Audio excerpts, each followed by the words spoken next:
In English, the pronoun I is a first-person singular subject pronoun used by the speaker to refer to themselves as the subject of a sentence. It is always used as the subject of a verb, indicating who is performing the action.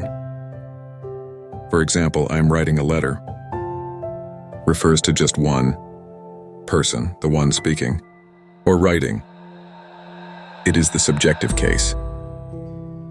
Contrasting with me, the objective case used when the speaker is the object of the action.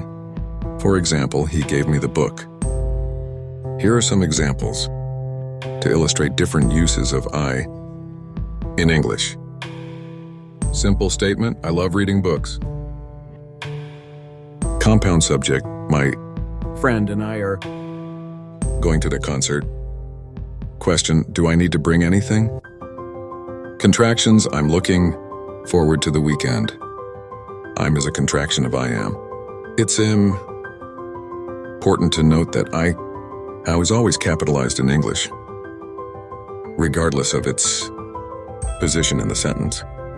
This is a unique feature of the English language, as most other languages do not capitalize their equivalent of the first-person singular pronoun unless it starts a sentence.